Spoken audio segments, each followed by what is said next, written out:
Welcome to the Storycraft Cafe. Come in, grab a cup of your favorite beverage, and get ready to join the storytelling conversation. Storycraft Cafe is brought to you by Dabble, the ultimate cloud-based fiction writing software. Here we're going to bring together storytellers from all walks to encourage and empower you to craft your best story. Today in the Storycraft Cafe, we have an author legend, Mark Helprin, who has published for decades and in multiple genres. We talk all about it, and we touch a little bit on one of my all-time favorites, in my top 5 favorite books of all time, Winter's Tale. This is an amazing chat that we have with Mark. We had some audio problems. There was a little bit of echo that we were hearing across the line. I'm going to do my very best to edit that out and reduce as much distraction as possible. But if you're hearing a little odd audio stuff, my apologies. We had to do the best we could. Stay tuned now for our interview with Mark Helprin.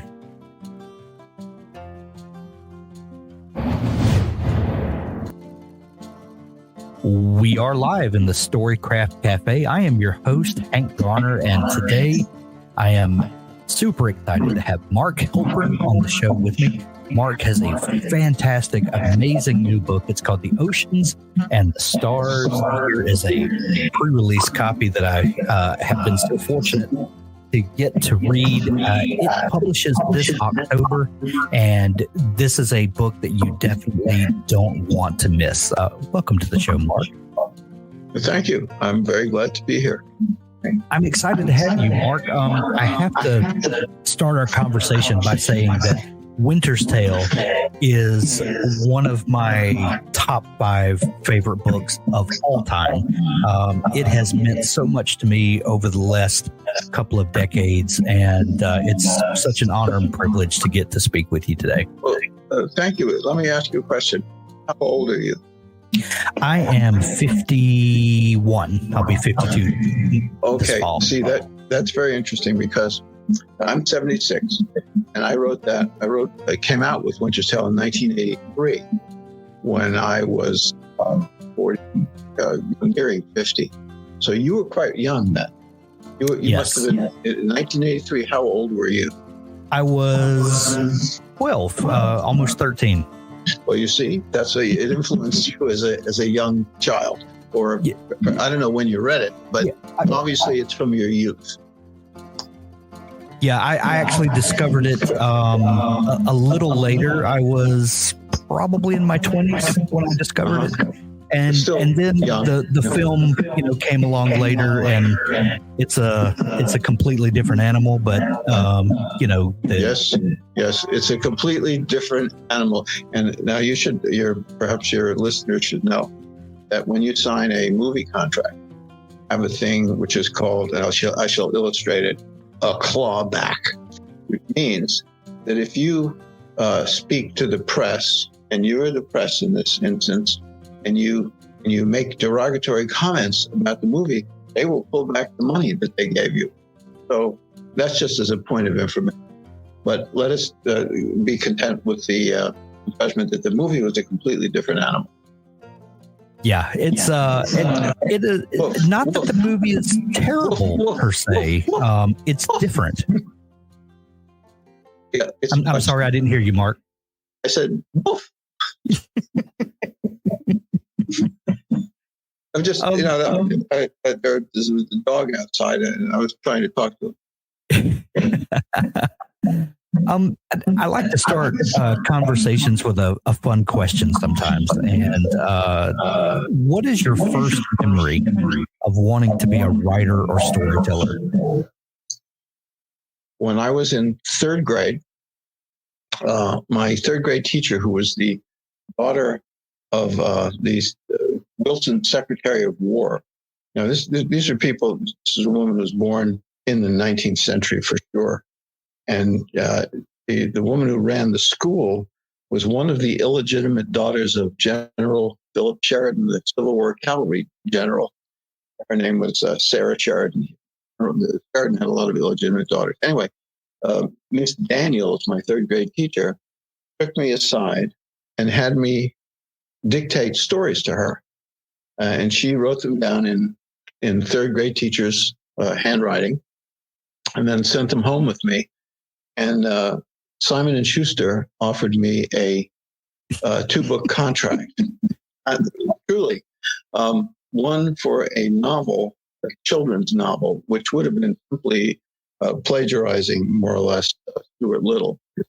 And the other for a children's history of Abraham Lincoln. Were to be published by Golden Book.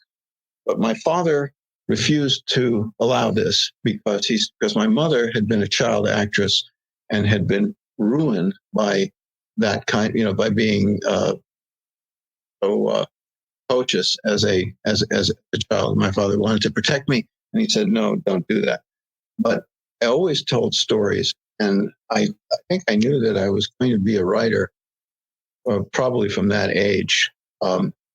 And part of it is that if you think that you're not qualified for anything else, that's what you choose to do. Yeah. I can't really do anything else because I'm not very good with people. So, well, you have had a storied career path, if you will. You have been a writer for a number of decades, and you've collected life experiences along the way. And your new book, The Oceans and the Stars, I think I heard you or read on your website that this was a book that you had wanted to write for quite a while, but you felt like you had not earned the life experience. Those are my words. But talk a little bit, if you will, about the need for a writer to gather experience to be able to tell some of these intricate stories. Sure. I go into that, what you mentioned, in great detail in my website, which is amazing that I have a website, given how old I am and that I don't like this kind of stuff. But it's called markhelprin.org. And right in the front, there's quite an elucidation of what you're talking about. But in some, when I was 20, I was in the British Merchant Navy. And I was on a ship called the MS Stonepool, and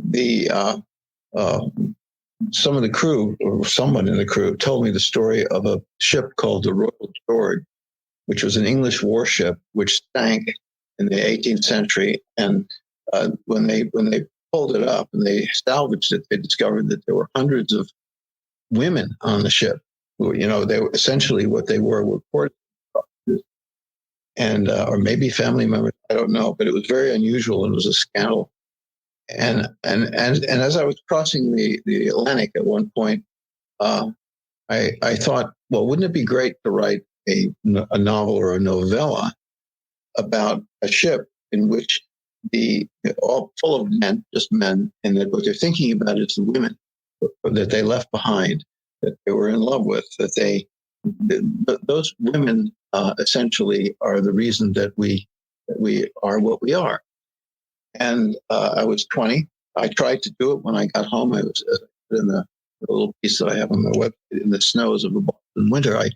I tried to write that novel, but I couldn't because I didn't know enough. I was 20 years old. However, after what? Sea service, air service, infantry service, marriage, divorce, another marriage, which thank God has lasted for beyond 45 years now. Raising children, the death of parents, making a living, and even the very deplorable involvement in the Dantean hell of politics inside the Beltway in Washington. I had perhaps enough experience to write this book, which involves that kind of thing. It's not about young people. It's about, and the book is middle-aged people, really, who have some seasoning and some experience. And middle-aged people now could be my children, but nonetheless, it's focused on that cohort, and it has, I hope, some of the wisdom that I may have gained in the intervening years, in the 56 years since I stood at the helm of long here, going across the ocean. The subtitle of the book is A Sea Story, a War Story, a Love Story. Yeah. Your books are traditionally hard to pin down genre-wise. And I love that about your books. You're not afraid to tell a sweeping story that includes all of the human condition, as it were. In our where we find publishing today, we seem to be hyper fixated on genre and staying within certain genre conventions. How do you think in terms of publishing today, and does that affect the types of stories that you write or want to write? Does the hyper fixation on genre and the kind of categorizing and putting authors in their little buckets, does that affect how you think of stories? Well, you hit it on the head, you see, because this is the thing. A novel, and I was brought up in the age-old traditions of literature, from the Romance, which has nothing to do with romantic and nothing to do with even the romantic movement in the 19th century, but rather goes all the way back to Adam, to the Bible and before the Bible, and a great pattern of literature in which you have a particular set of, I guess, conventions that dictate everything. You know, Dante is that, Tom Jones and Hamlet, everything. There are a number of things. It would take me half an hour to go through them all. But in short, the novel is about many, many things, not boxed and contained, or Shakespeare would say, cabin, cribbed, and confined, as I believe that said. It has to be about a lot of things. And these days, what you have in publishing, and it's not just these days, it's been for quite a long time, you have what I would call gimmick books. They're almost like magazine articles extended, like New Yorker magazine articles, with simply extended. And what they are is, for example, someone might get the idea, well, I'm going to write a book about a 19th century tobacco trader who gets a baboon. See, and then they hang the hook on that, and the whole thing is based on that premise, on that gimmick. So that's not what a novel really should be like. A novel should be, first of all, it should take a lot, in my view, take great chances of affirmation. In other words, things that you strongly believe in. You write about what you believe in. You write about what you love, and you don't do so in a I believe you should not do so in a fashionable sense. In other words, now we have novels, and they're all about, I don't know, race, sex, diversity, the environment, whatever the political atmosphere is of the day. People rush to fill that void and to sell books because that's what people are talking about. I may not sell any books, but I do sell books, a lot of them, but the book may not sell. I don't know, because it isn't of the moment. It's anything but of the moment. But I hope that it would last, because it's in the tradition of things that do last. So is that a good answer? Yeah, absolutely. You mentioned the New Yorker, and you wrote for the New Yorker for quite a while, and you wrote short fiction, and you published several collections of short fiction, and also essays and different forms. Do you approach short fiction differently than you approach a novel? And when you first get an idea for a story, do you have an idea whether this is going to be a piece of short fiction or whether this is going to eventually be a novel? How do you get a feel for when a story idea comes to you, how to pursue it? That's a great question. It really is. First of all, I started with the New Yorker believe it or not, in 1963. I mean, that really takes me. It took me 6 years. I was 1963. I was 16. But of course, I had been offered a 2-book contract for Simon & Schuster 8 years before. So I had the chutzpah to actually apply to the New Yorker, send them stories. So I started sending them stories and finally began publishing them in 1969 when I was still in college, here in college. And I had a run with them for about 20 years, but then Mr. Shawn, who was the famous editor, died. And this is what happens in publishing and magazines and in everything. When the person who runs it dies, they bring in a different cast of characters, and there's a different emphasis. I only had 20 years with them. But to answer your question more specifically, I much prefer writing short stories to novels. I think short stories I think that I can do it better than novel. Much better, whatever quality. That's number one. Number two, I think it's a superior art form. However, to make a living, to go forward in the world, it turns out in the period in the last century in which I've been active and working, the way to do it is via novel.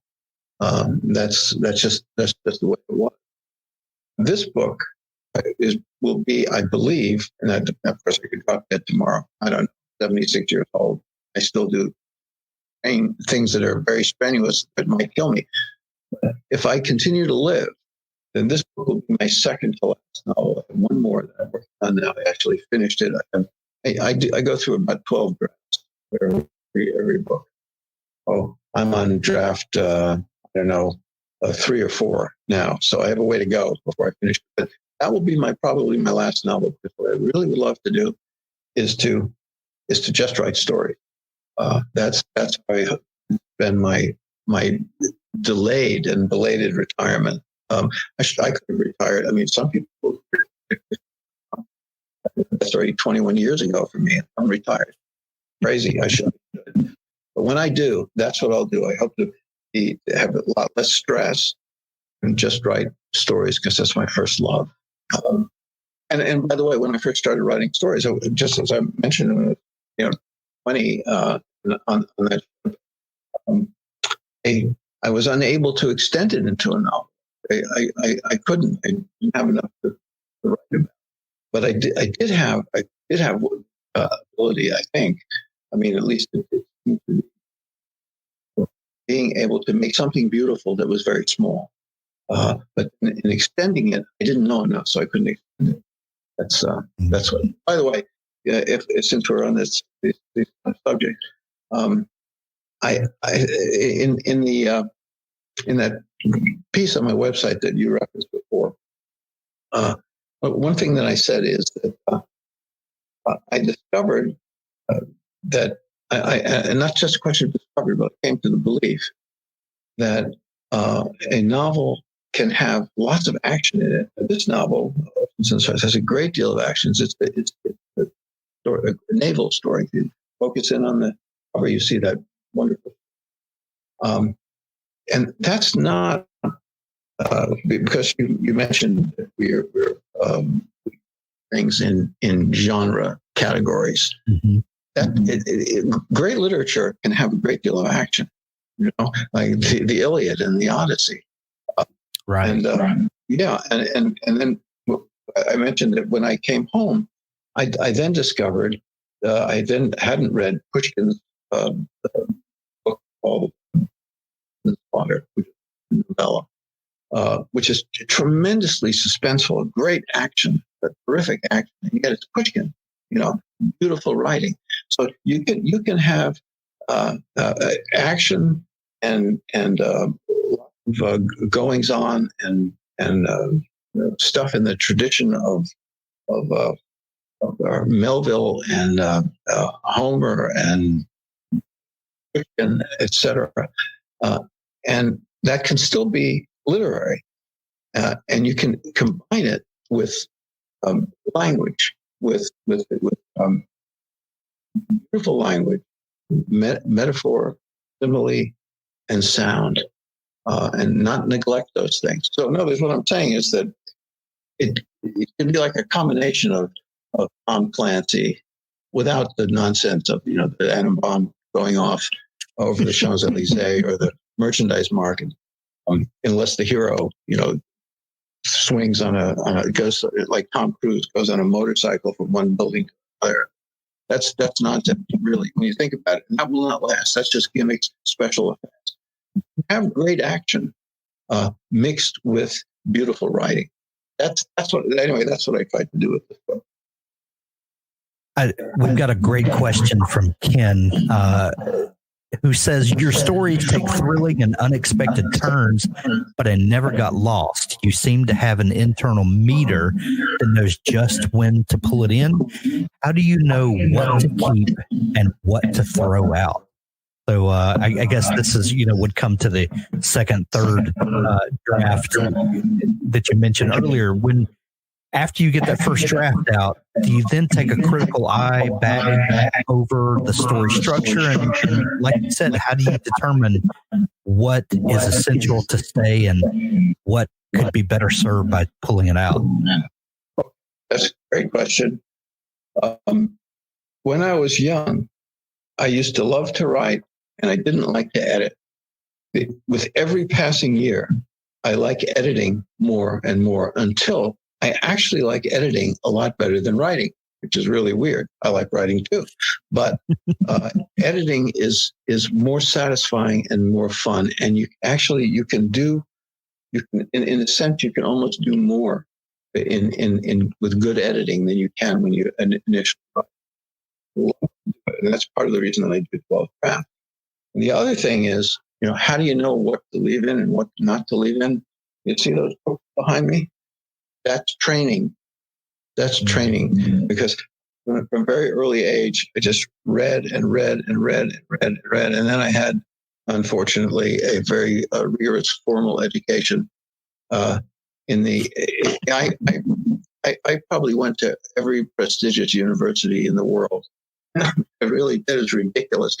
I went to Harvard College, Harvard Graduate School, Oxford, Princeton, Columbia, and Stanford. It's just... You tried to hit them all, didn't you? Yeah, I tried to hit them all. And it was painful. It was really painful, and I was not made for it. And I didn't get along with anybody or anything. But so thank God I've left that behind. But it did have some effect in that I think of a branding iron from the Old West. They beat it up and it's all red, and then they brand the cow. Well, this cow was branded with all those books back there, and that's the model that you have. If you look at great literature, then you internalize it. If you have the rigorous enough training and involvement with it. So my advice would be to read and to edit. But there's a point, however, where just and then here's another thing. When other people, that is editors, copy editors, whoever involved in the book, start putting in their 2 cents, that's good. Have a good person once, one go around. Once, and it's the same, by the way, with political speech writing. You write the speech, and I've done this, unfortunately, for some presidential candidates. Never took any money for it, not one penny. I did it. You write it, and you share it with the candidate. The minute someone else starts to put their 2 cents in, you forget it. It will be ruined. Same thing with what they call the editorial process to the publisher. You have a good editor, let the editor give you advice and make line editing too. This doesn't account for copy editing. Copy editing is more technical. They fix the spelling and punctuation if you got it wrong, and fact checking, whatever. But in terms of line editing, language, and the overall, one go around from an external person, more than that, and it will be ruined. So that's how I will work anyway. But for yourself, as many editings as you want.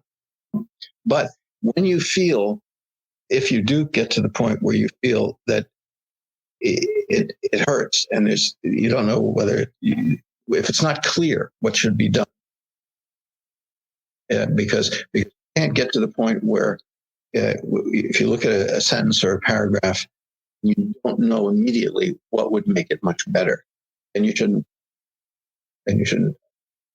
So I do it, and it takes me usually, all told, about 12 go rounds, and that includes feedback from the editor and the copy editor.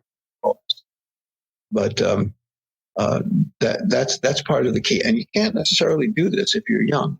You see, a young person is not always suited for that kind of activity.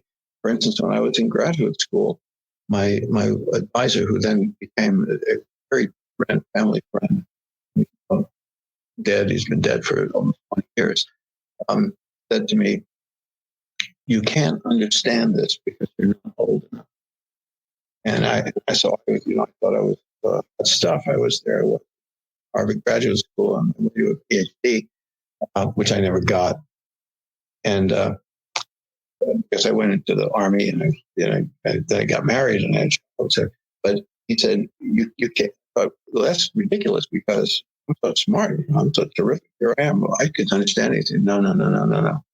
You have to live before you understand certain things. That's the way it is. You may understand it in theory. That doesn't cut it.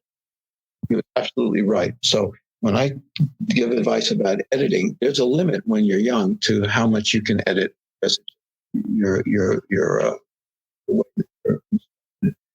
is not yet suited to that, but it will be if you can manage to stay alive. Well, that's the trick, isn't it? Yeah. It's part of it. Yeah. Well, speaking of that, because you do have novels that are well loved and that have garnered a massive following. Winter's Tale is a perfect example because you published that in 1983, right. And now you have almost, well, I guess this year is 4 decades of life experience after that. Do you ever think about novels that you've written and published previously and think on those in terms of the life experience that you do have now? And if you could go back and change a work, and if so, how would you approach it? I'm sure that I would change it radically. Maybe not the overall structure of might, but particularly writing.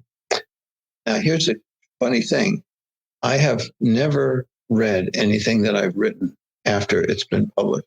So I guess some people do. I don't do that. The last time I read Winter's Tale was in the year before it was published. And I went through the last round on it. So that was with 41 years. 41 years, yeah. And so I never looked back in that respect.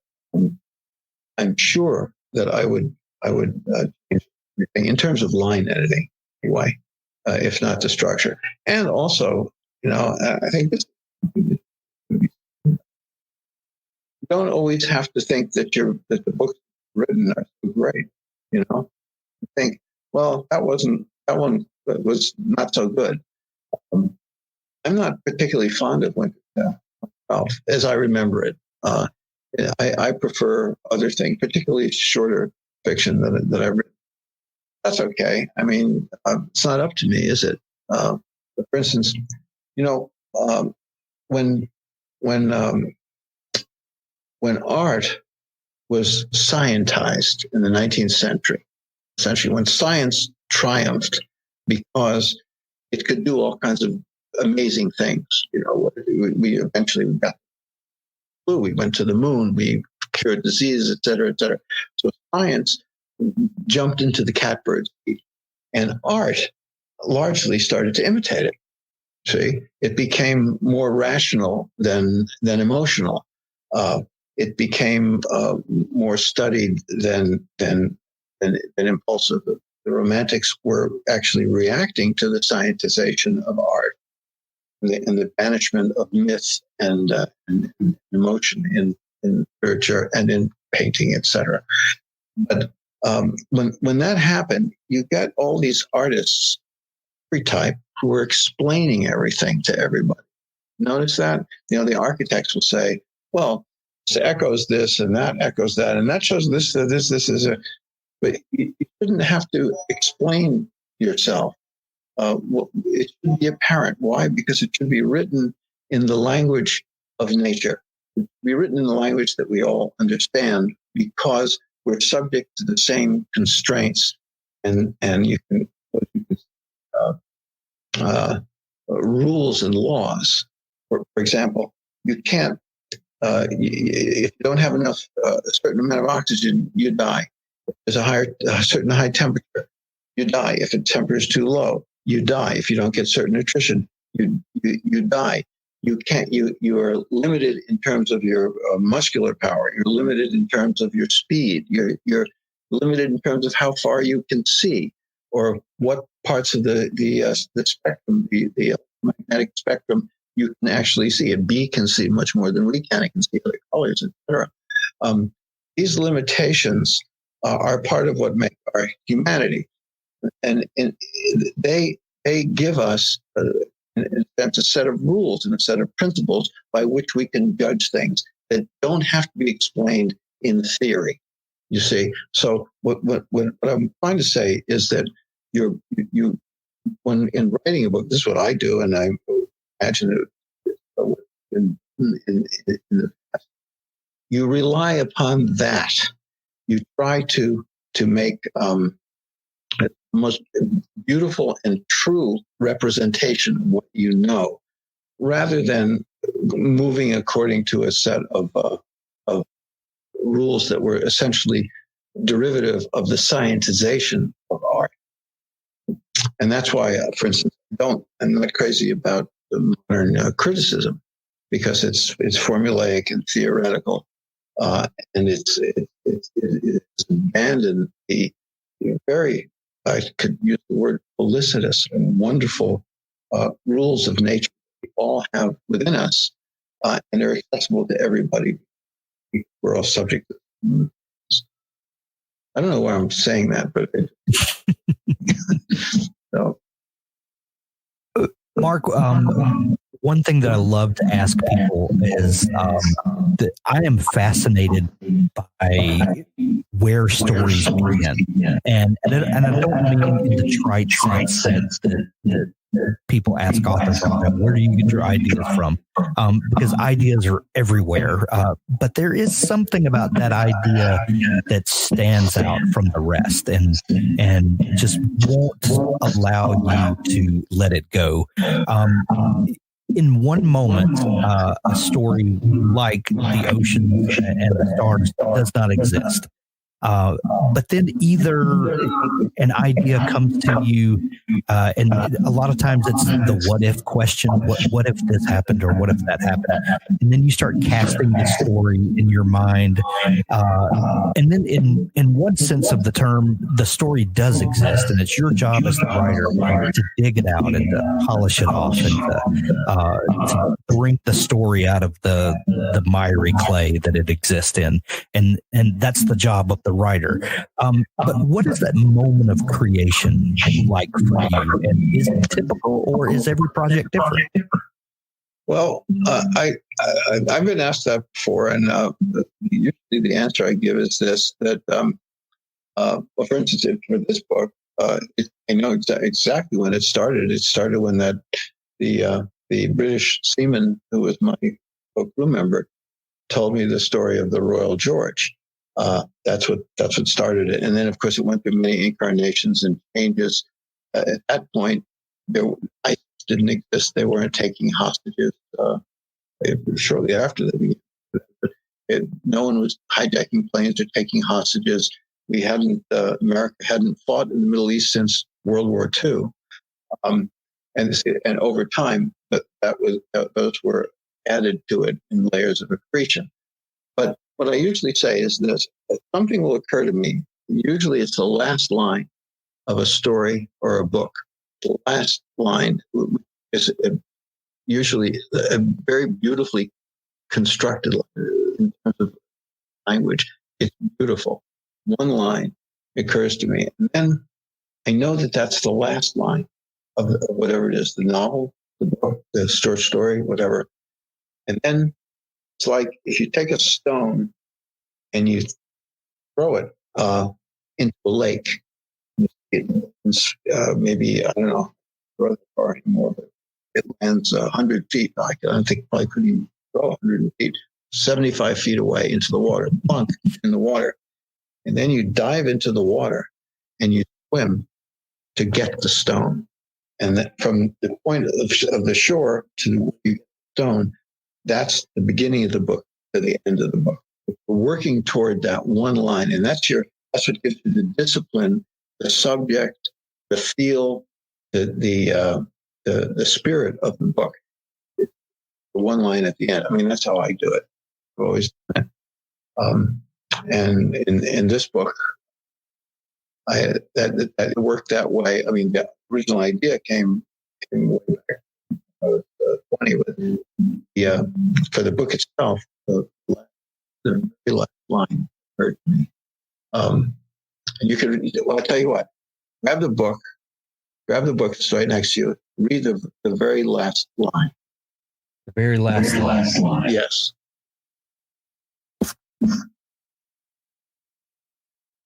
When she reached the second step from the bottom, he moved toward her. She took his hand and she jumped down like a young girl. Yep. It took 500 pages to get to that. And that's and the point is you love that woman who did that. And throughout the whole book, I felt that and worked toward. Her name is Katie.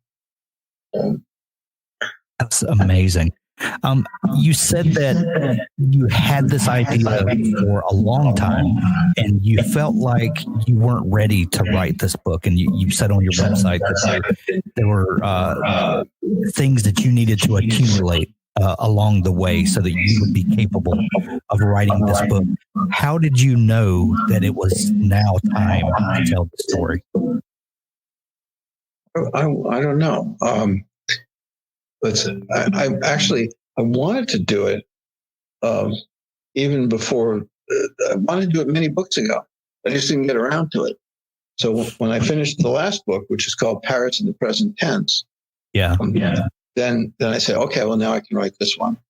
And by the way, you mentioned how the books were different, and they really are different. I mean, this book is about I hate to say it's about, because it's about many, many things, but it's a whole ton of things. Reviewers say everything but the kitchen. But it's the main character is a naval officer, and who is of Dutch extraction, Hudson Valley Dutch. I grew up in the Hudson Valley, and I knew people like that. I'm not by any means. In my school, we were taught the anthem of the Dutch West India Company. I'm not kidding. I mean, that's how old I am. But so he's a Dutch descended Navy captain from the Hudson Valley. His name is Rensler. And the female protagonist is named Katie Farrar. She's a Virginian. And it has a lot of naval action and political action, et cetera, et cetera. The last book, Paris in the Present Tense, was about a Jewish cellist in Paris. The book before that was about somebody in the garment district in New York and an heiress. You can simplify it. I mean, that was a big, long book, and a lot of. And then I wrote a book called. The previous novel was Freddy and Fredericka, sort of a Mark Twain type story about Confessions of Whales. Excuse me, nothing. Princess of Wales. And then before that, Antproof Case about what was he? He was also from the Hudson Valley, but he ended up in Brazil. He robbed a bank, ended up in Brazil. And he had a talking. That was after what no reviewer understood this. So ridiculous. It's a book by, have you ever heard of Italo Svevo? Yes. Okay. That's good. And he wrote a book called The Confessions of Zeno. About he's an Italian from I believe from Friuli, anyway from Fiume, which is now in Yugoslavia. Well, it's not even Yugoslavia anymore. I don't know where the hell it is. But this Confessions of Zeno is about a guy who's obsessed with cigarettes. He's addicted to cigarettes, etc. And so, Antproof Case, which I wrote, I'm going on 30 years, believe it or not, was about this guy in Brazil who detests coffee, and he has a reason for it. And in the book, it's explained. And then before that was a soldier of the Great War, about an Italian soldier in World War I. And before that was Winter's Tale. The point is that what people want, unfortunately, although not unfortunately for John Grisham and Tom Clancy, is they want a repetition of the same book each time. And so if you write a book and someone says, oh, this is really great, I really like this book because I enjoyed it so much. And then you come out with the next book and they want it to be exactly the same with a slight variation. And if you don't do that, they say he betrayed me. I just got let me deal with this. Sure.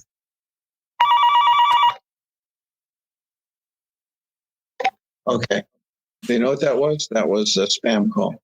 All the time. They ask for Jerry. So this has been now for about 3 years. Jerry, whoever the hell he was a deadbeat who gave our telephone number. And we get calls all the time from the Philippines, and they say, hello, is this Jerry? And I say, there's no Jerry who ever lived here. Take us off your list, whatever. My wife reports it to whatever authorities are. It doesn't matter. It's been years they torture us with Jerry. Can I tell you a story? Wow. Do we have enough time to say? Okay. When I lived in Brooklyn Heights, when I was first married to my wife, my second wife, and we lived in a 5th floor walk-up. It was Michiko Kakutani. Remember her from the New York Times? Mm-hmm.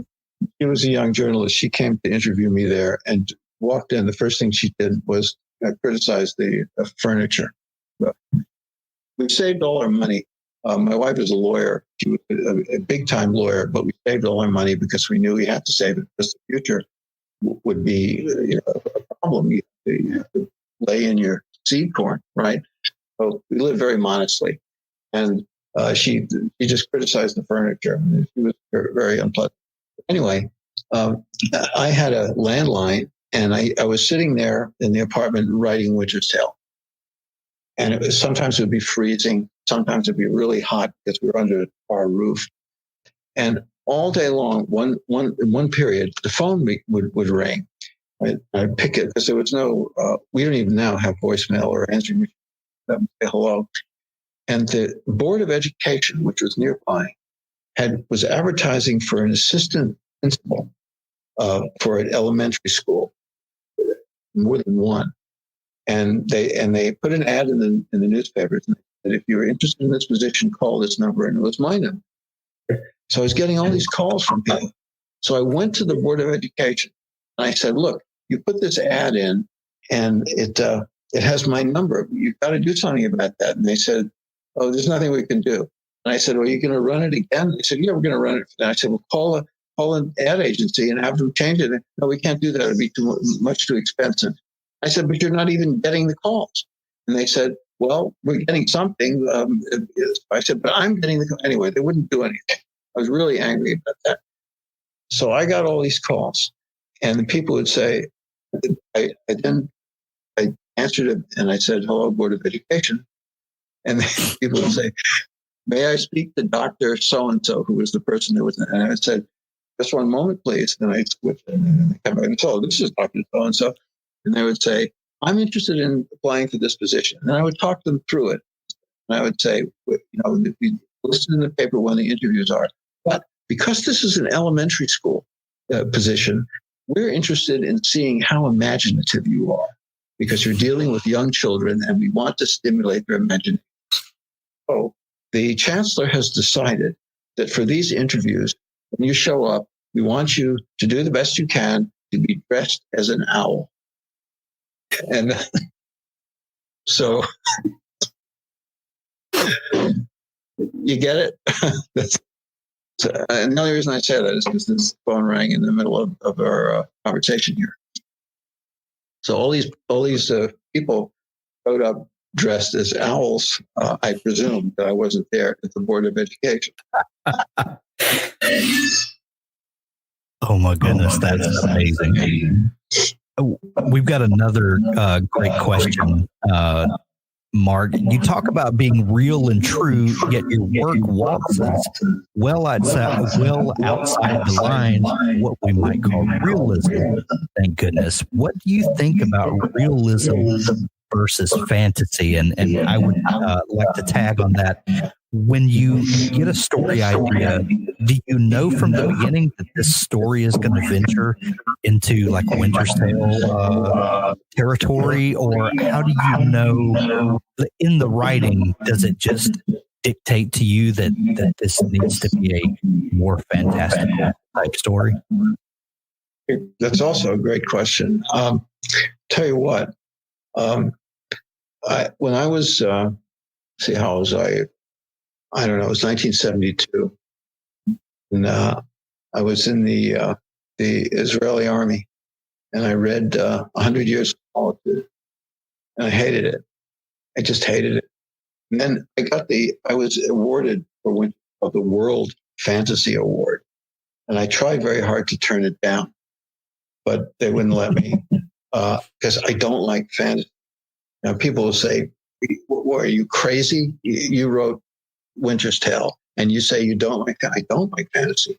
Here's my question: Is the Inferno, the Divine Comedy, the Commedia, is that fantasy? You would call that fantasy? I wouldn't call it fantasy. Is Virgil fantasy? I wouldn't call that fantasy either. This is in the great literary tradition, which goes back to the beginning of time. We are not necessarily bound by the laws of physics. And it has to do also with religion, in the way that religion has been pretty much from fiction. With religion, we are allowed to entertain things such as in the Bible, pillars of fire, or resurrections, all kinds of things that are not constrained by the laws of physics. And so there's a fine line, there's a fine distinction between fantasy, and I can't necessarily define where that is, but I can feel it, and the allowances that are given to you if you hew to the ancient traditions of literature pre-scientific. In other words, the way that religion does. Oh, yeah, I don't like fantasies. I don't like gnomes and elves and things like that, and dragons and whatever. Although Dante has a dragon, it's called Gerione. Yes. Yeah. But I don't. But commonly it's called fantasy. I don't like. And a lot of people say, when they meet me, will say, "I can't believe that," but it's true. It's true. So that's the answer. The answer is, if you look closely at whatever, if you and I don't presume to direct anyone to it, but if you look at what I've written, you can see that very much in the ancient tradition, the writers and the bards, Homer even, departed from the physical world, the constraints of the physical world. And you could say, in order to make a point, metaphorical or whatever. But maybe that's the difference. Maybe the difference is that if you have something like the Bible or Dante, they are doing that to make a point, not as actual, not to be necessarily believed. For instance, if you look at read the Commedia, I don't think anyone who actually read it ever, it wasn't intended to be believed. He actually descended into hell and visited Virgil. You see, it's an allegory. There's a difference between fantasy and allegory. Fantasy is, let's drop your objections and just believe it and go with it and be taken up with the story, et cetera, et cetera. With a literary allegory, you don't necessarily believe it. It's just illustration. Maybe that's the difference. Excellent answer. Mark, on your website, for each of your works, you have a great section where you have about the book, reviews, excerpt, backstory, where you talk a little bit about kind of what the thoughts behind the beginning of the story was. And then you've got a thing called beginnings. And for all of them, or at least all of them that I looked at, you have a photo of a handwritten beginning of a manuscript. Do you write your manuscript in longhand? And how has your writing changed over the course of your career? Has technology affected the way that you approach storytelling? And what's your process like? Well, when I first began, I guess you'd say I was OCDC. No, not OCDC. OCD. OCD.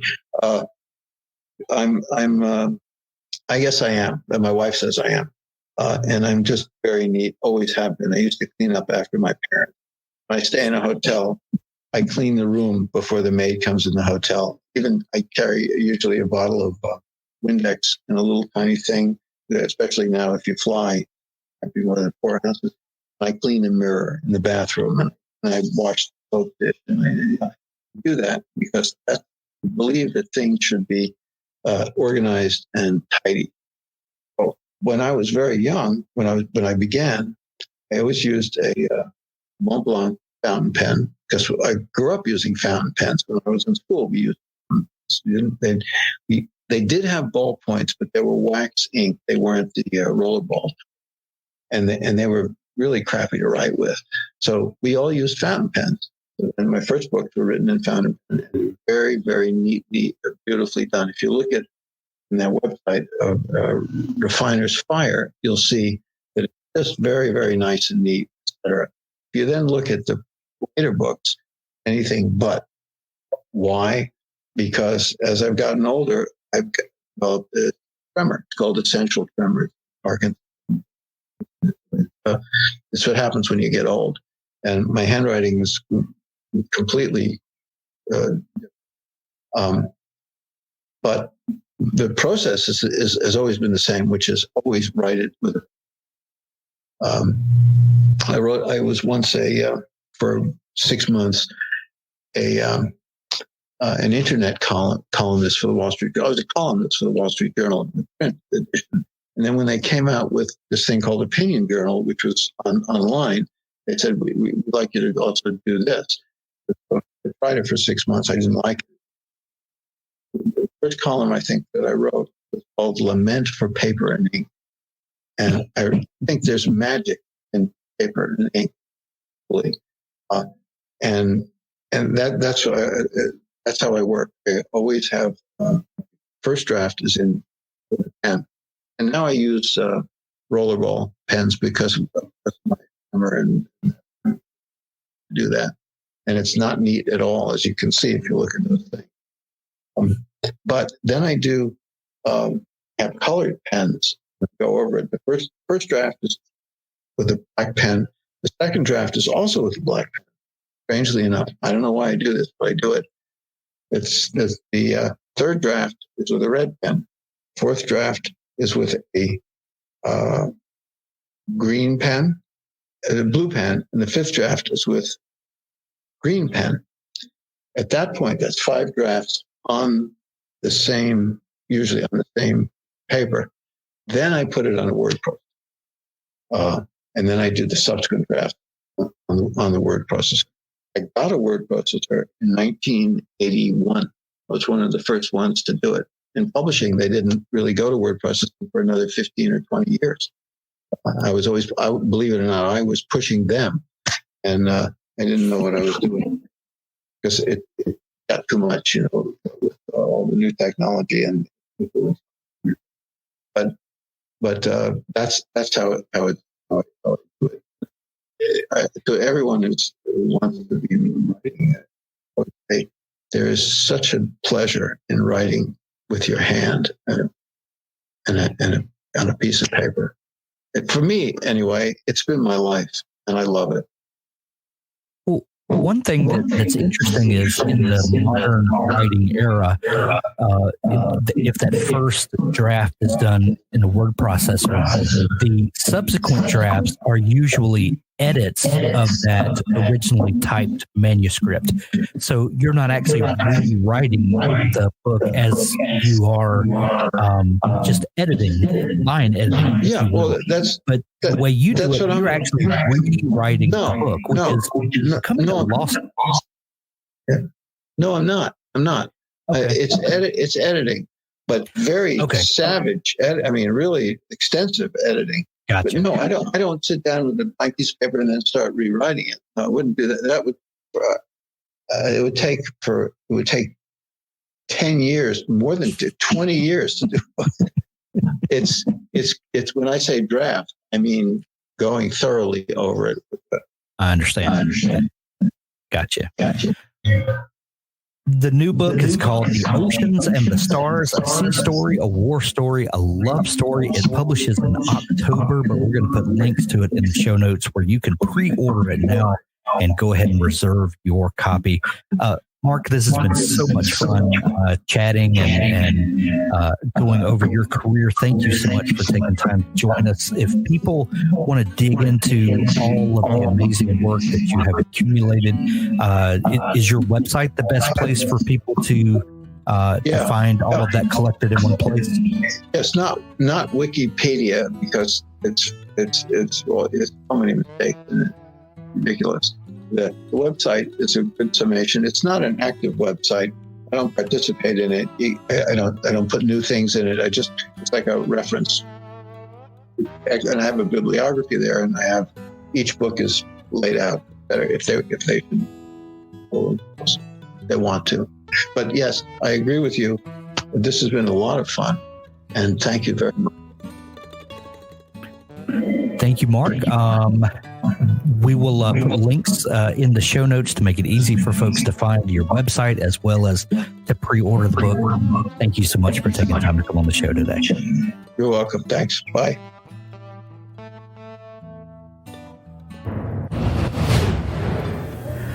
That's our episode for today. There's so much more to come as we talk to authors about the craft of writing, but also the business of publishing. Be sure to subscribe to the Storycraft Cafe podcast in your favorite podcast app so that you never miss an episode. The Storycraft Cafe is made possible by Dabble. Writing a book is challenging. Your writing tool should not be. Dabble is an easy-to-use online writing tool packed with helpful features that allow beginning novelists and published authors to create amazing stories. Visit us at dabblewriter.com and start your free trial today. Thanks for listening.